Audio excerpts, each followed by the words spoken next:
Rock 100.5 KATT. I am Cameron Buchholtz here with Brandon from ATREYU. What's going on, man? Hey, man. Indeed. Opening up for Seven Dust tonight at the old Diamond Ballroom. Back at the Diamond. Indeed. Yeah, how many times do you think you've been here over the years? I would imagine it's close to a dozen, maybe. Yeah, we're getting up there for sure. Somewhere, We're you getting know, up there for sure. it's one of those places for sure. Yes, it's just the place. Yeah. I always enjoy seeing the headshots that are on either side of the stage of the the countryside, it goes the way side. back. And, yeah, it goes way back. Yeah. It's I think 64 is when this opened, so it's over 50 years. But you guys have a lot going on right now. Obviously, out on with this with Set of Dust, and the new record came out just a few days ago, this past Friday. So congrats on that. Thank you so much. It's exciting. Indeed, man. Yeah, the end is not the end, and it's after so many records. How do you usually feel? A week out or whatever from release, comparatively to how you feel now? I mean, there's part of me that is very much of like the attitude of like once you make art and release it to the world, it's like not in our hands anymore. Sure. It's like our part of it's done, and whatever happens next is just gonna happen for better or worse. But there is that side of me that still pays attention. Yeah. This time around, it has been almost awkwardly positive. Okay. We are a band that people love to talk about on the internet and shit on the internet. But it's been minimal, man. It's been really cool. Like, nice. There's been a lot of sort of like people that maybe weren't paying attention for a while that are like, wait, what? Yeah. And that's really cool to see. Awesome. Yeah, I mean, I was, diving into some of the comment sections, which is always let's just say not the most positive place to be, no matter who you are. Yeah, especially it just depends on what platform you're on. Yeah. But at least on Reddit, everybody was very posiother. So, dude, that's the craziest one because Reddit is the biggest shit pile there is. Sure. I don't know if I can say these things. You're good. Yeah. But someone said the other day, they were like, dude, look at this Reddit thread. It's great. I'm like, you said what? It's great. Like, that doesn't exist. But yeah, it's cool. Awesome, man. And how much of the new record are you guys playing live? I imagine just a couple songs. We're doing 3 songs. 3 songs? We're gonna obviously it's a support set, so it's 45 minutes. We wanted to squeeze in, at least the ones that were kind of out already, and still give some good representation. Nice. And how have those gone over with the audiences so far? Really good. I mean, we open with a new song, and it's kind of like it doesn't feel like a new song. Okay. It was on Ego Death, which is just kind of like absolute chaos, which is cool, and then All For You has been doing 1 or 2 things at Radio True, so it's like people just know it already, which is another weird thing too, where this is the first tour, and you guys are already on, like you're saying it already, so it's been cool. Awesome, man. And you were like a week into this Seven Dust tour? About 2 weeks, yeah. Go back. Yeah.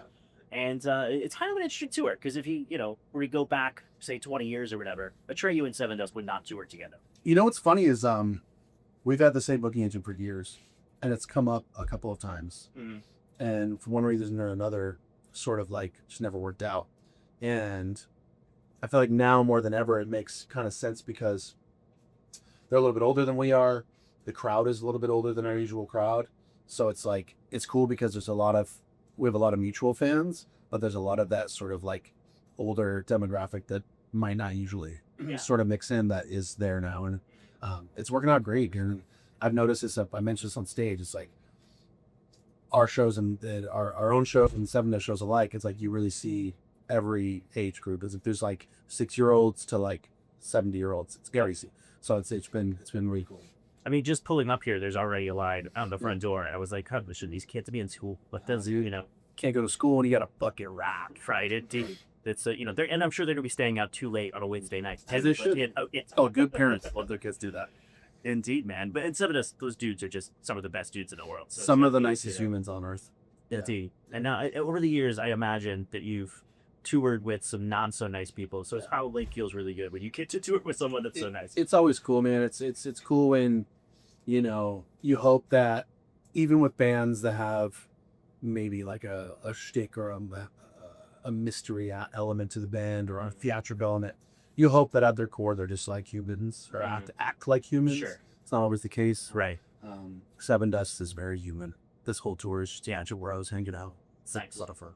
Awesome. And when you're looking out of the crowd and you see maybe the older dudes that you can tell that are seeing ATREYU for the first time, are you winning them over? Like, is that something you watch for? Yeah, man. Like, it's funny because the set usually goes 1 of 2 ways on the support tour. Some cities, it's like, oh, we have a lot of fans in the audience, and you just tell from the jump. I know, like, cool. Last night, Dallas was a good example where you had a good amount of Atreyu fans in the crowd that were like, you could see them singing, kind of moving around, and it was energy from the song 1, but it wasn't like widespread. And then you start seeing more people paying attention by song 3, and by song 5, there's people on the balcony that are standing up now. And by the last song, it's like you could see people that are like clapping at the last song, and they're not just clapping; they're like, okay, you know what I mean. So it's like it's cool. It goes one of two ways, but yeah, it's awesome. I mean, yeah, satisfying to, especially if someone has like a sour face at the beginning of a set. Yeah. That, is buying a T-shirt. But There was a dude last night that was yawning. Okay. Song 2, he was yawning, and then he was going crazy by like song 6. So I was like, cool, we woke you up. There you go. And at this point, it's probably getting, especially in a sports set, pretty difficult to put together the set list. It's hard, man. There's definitely a lot of more songs we'd love to play.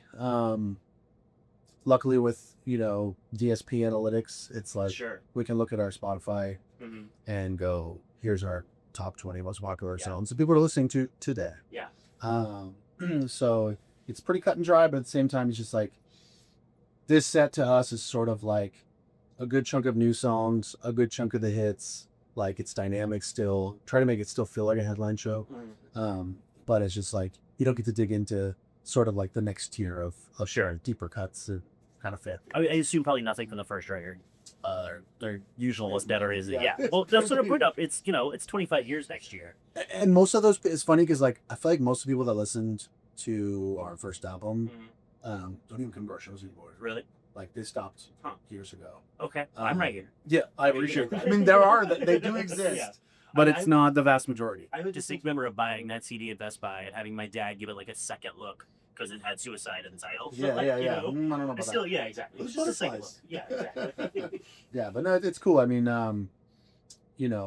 not too much from the first record, but really aside from that, I mean, there's stuff from The Curse, there's stuff from Lead Sails, there's new songs, there's stuff from, I guess maybe that's kind of the majority. Yeah. But it's we try to make it as spanning as we can. No, when you're talking to fans and stuff now, what's kind of the majority time period that people found the band? I imagine it's pretty spread out, right? It's spread out. It's a lot. A lot of people, we're getting into this phase where people are like, oh, I've listened to you forever. Like, I found you guys way back in the day on Lead Sails. And I'm like, damn, that is almost a 20-year-old album next year. But to me, that album doesn't feel old. Like, that was in the middle of the career. Sure. We just did, Curse touring last year around the world, and that was really successful. And there's a lot of people that kind of found us then. But then there's tons of people that are like, oh man, I heard the Pronoia sessions, and I heard your Like a Stone cover. And I'm like, man, you must have been shocked when you went otherwise. And they're like, no, but it's cool. Like, or like the Lodge People found us on Baptized or A Beautiful Door of Life, and so it's still.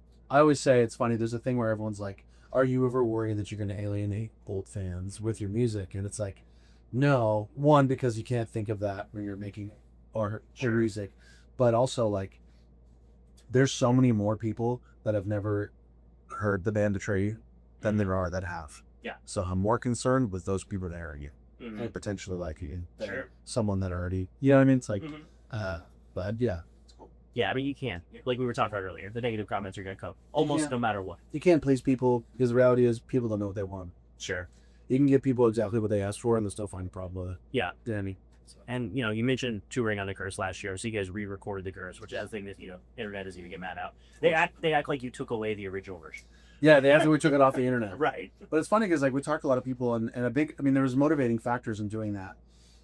One was, we're going to go tour this album with this lineup. Yeah. We want to be a transparent band and say, when you come to these shows, this is what it's going to sound. We find that to be incredibly honest, more so than probably most bands. Yeah. Secondly, this is the first album in our career that we've ever owned. We made it on our own, we released it on our own, we did the vinyl on our own, we own it 100%. So we're like, if you enjoy the new version of The Curse, know that when you listen to it, 100% of the money comes back to the band that you love. Rather than going to some record label that bought out our old record label that we never, Sure. So it's like, it's one of those things where, like, I think when people really understand why we did it, they're like, oh, okay, that's cool. Yeah, that makes sense. So was that a big process to get that ownership back? I imagine it was like, No, it will, if you re-record. Oh, I get what you're saying. Yeah. So that's why you still don't own yet. Yeah, none of our, we were very lucky where we have 0 re-record clauses in any of our contracts, so we could re-record every one of our albums that we wanted to. Got you. Which I'm not. That might happen someday because of the sheer ownership, but Right. it's one of those things where if you re-record the masters, then you own it. Gotcha. That makes sense. When you were saying it, I was thinking, No, but if you guys run Victory, so that's probably impossible to get back. I mean, I would love the rights to that back, but Victory doesn't even know they're Sure. Comfort owns them now, and they're very cool. They're very Right. cool to work with, and they're very gracious with them. But Just the business. exactly. But well, thank you so much for the time, man, For sure. and super stoked for the show tonight. Oh, yeah. Congrats on the new record. Thanks for having me.